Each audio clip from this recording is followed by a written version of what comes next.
Hello and welcome to the first video in this topic on coordinate geometry, and part of this series of videos is I've combined the coordinate geometry and linear programming sections of the OCR Additional Maths course as they have some similarities. So the first video we're going to focus on finding the distance between 2 points and the midpoint between 2 points. So this is a skill that many of you may already have. It's something you need to know for GCSE maths, but it's worth running through anyway because it's going to be relevant later on. So let's look at this question. So 2 points A and B have coordinates 2, 5 and 5, 1 respectively.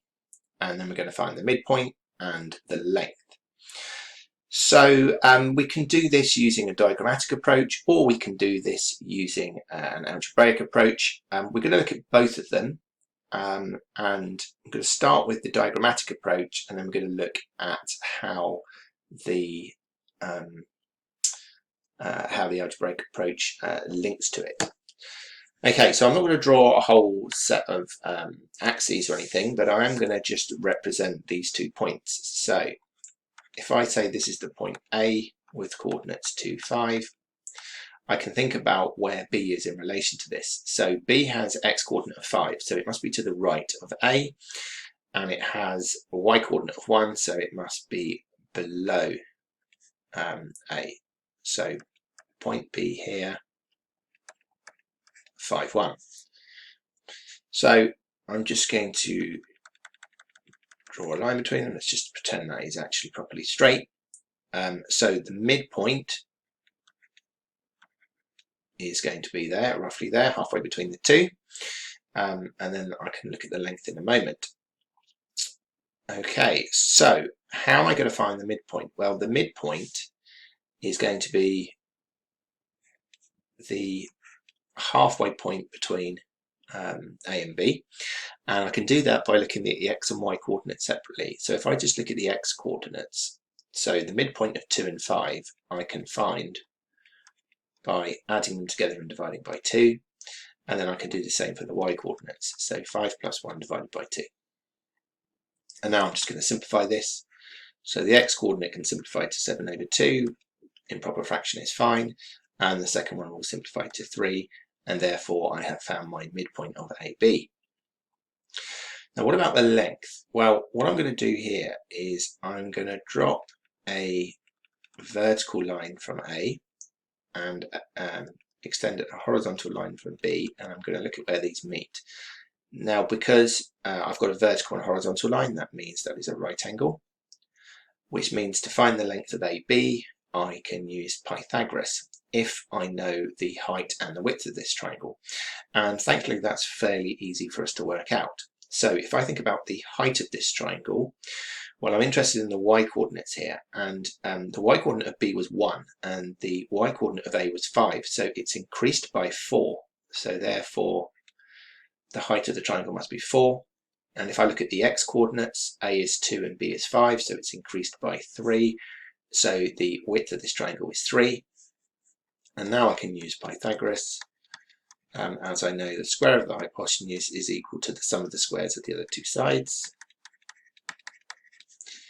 And then it's some relatively nice arithmetic to give me that C is 5, and therefore the length of AB is 5 units.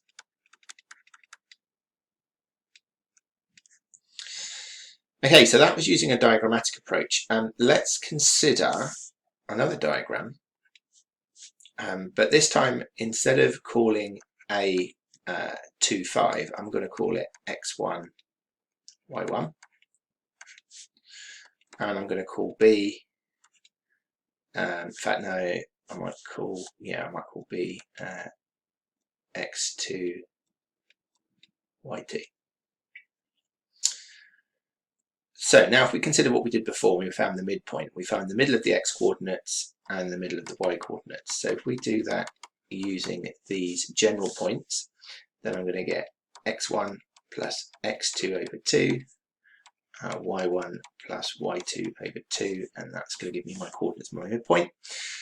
So we could use that as a formula if we wish to, save us having to think about it using a diagram. Now, if we find the distance,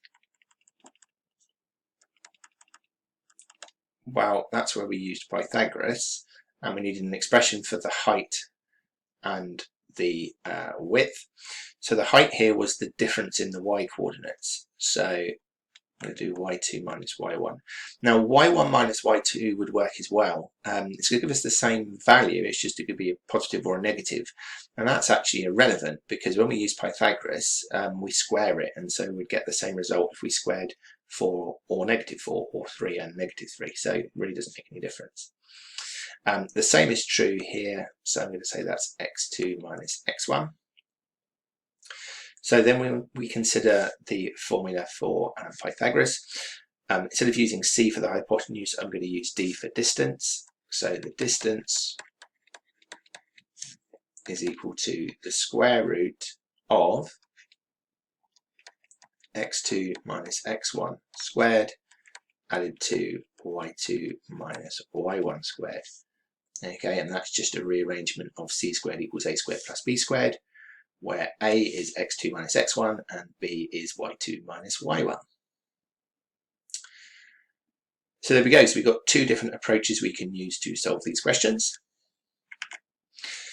Here's a very similar one that you can have a go at. And here are the answers.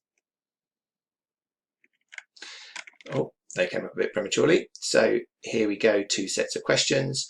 The only difference between set A and B is set B, as you can probably tell by just looking at it, it's just more awkward. We've got some surds in there, we've got some recurring decimals in there, we've got some mixed numbers as well. Okay, but the method is the same. And then here are the answers.